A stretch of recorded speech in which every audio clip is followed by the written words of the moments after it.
Hey guys, I'm Pixel Dan, and this is a review of the Star Wars Vintage Collection, Phantom Menace, Darth Maul. The Vintage Collection has given us a lot of really cool versions of these characters in figure form. And with the new Phantom Menace series in stores now, Darth Maul is of course one of the must-have and most sought-after figures from this wave. So let's take a look to see exactly what is included to find out if he measures up to that highly in-demand status he has. Now, Darth Maul comes in the Vintage Collection packages, which mimics the old Kenner card backs, featuring an image of Darth Maul off to the right and that really cool old Star Wars logo up top with the Phantom Menace. I love these card backs. They are absolutely the best part of these figures, even including the Kenner logo on there. Now, the back of the box is just as vintage looking, with a look at all of the other figures available in the Phantom Menace lineup, as well as some of the vehicles Hasbro is currently offering.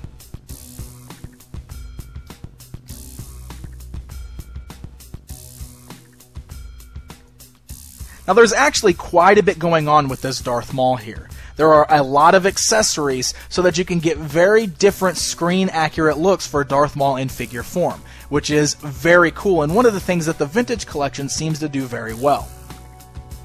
So you'll notice right here off the bat, Darth Maul is actually wearing a cloth robe with a plastic hood over his head. Now there's one thing I need to point out right off the bat. For some reason, that cloth robe has kind of a brownish tint under this lighting and with my camera.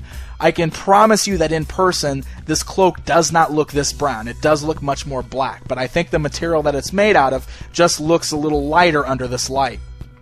So it does look a little off, and I apologize for that. The hood on there, like I said, is actually made of a plastic. It just slips over his head, and it is removable if you want to do so. I think that's kind of a neat idea so that we can pose him without that hood up if we want to, and it certainly works better than the cloth hoods seem to. But I do kind of feel this one's a little large and bulky, and I assume it's because they had to fit it over the horns on Darth Maul's head. So it still doesn't look quite right, but I definitely give Hasbro credit for trying. So you can pull off that plastic hood if you want to, and that just leaves him with a non-hooded cloak that he is wearing over his regular Jedi tunic underneath. Now, one of the things on this figure I really love is the head sculpt. This is probably the very best Darth Maul head sculpt I've ever seen on one of the 3 3/4 inch figures. The paint job on there is absolutely terrific, with his red and black tattoos on his face looking absolutely brilliant. He's got very bright yellowish eyes, and then he's got very big horns sticking out all around the top of the head. It's an excellent head sculpt. So removing the cloth cloak underneath, that reveals the plastic tunic up top, and then he does actually have the cloth robes on the bottom. I've often said in the past that I'm not a very big fan of this. I think it looks a little strange when the top half of the figure is plastic and the lower half is cloth. I understand that for articulation purposes, this does help out quite a bit, and I can honestly say that it doesn't look too terribly off with Darth Maul here. It works rather well.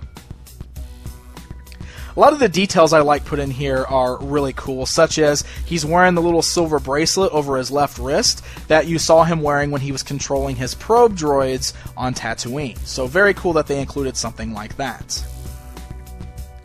Now, of course, his articulation is very nice on this figure. The head, of course, can turn all the way around full 360 degrees and go slightly up and down. The shoulders are on ball hinge joints, able to rotate all the way around and move up and down. There is a bicep twist right above the elbow, and then an elbow bend, and also a wrist twist. The torso is on a rocker, allowing full twisting and rocking just a little bit. The legs are on ball hinge joints as well, allowing for a full split motion and moving forward and backward. You've got swivels right above the knees, plus a knee joint, and then swivels at the ankles and regular ankle joints, allowing for up and down movement. So there's a wide range of articulation here, allowing for some really great poses. If you use stuff like figure stands, you can even get really cool, like Darth Maul high kicks and stuff like that. I think that's fantastic. Now, Darth Maul also comes with a slew of accessories, which is really nice. First of all, we've got his pair of binoculars that we saw him using on Tatooine. It's just made of a gray plastic, but it does have some detailing like red dots and such. And you can actually get the figure to hold this very well with both hands or with just one hand. Then we have two versions of his lightsaber. First up is the unignited one, just the hilt. It's got a silver shade of paint to it. It's really nice looking. There's no other details other than that. One thing I will note is it does have the little spot on there where it looks like it should hang from his belt. And aside from this small little hole on the side, it doesn't seem like he actually has anywhere to hang it. I thought that hole was meant for it to hang there, but it just doesn't work. You can see it doesn't plug in, and plus with the tunic up top, it just kind of bumps it and knocks it down anyway, so I don't think you're able to actually hang it on his belt. And then, of course, we have the ignited double-bladed lightsaber, a must for Darth Maul. Now, this is really nice because we can get some really good two-handed poses out of it, or single-handed poses, but the other thing that I really like about this is Hasbro made it so it could be split in half. That way you can do one of two things. Maybe you can mimic the scene where Obi-Wan cut the blade in half, or, of course, you can just use it so that he's holding it as one single ignited blade. Very cool idea there.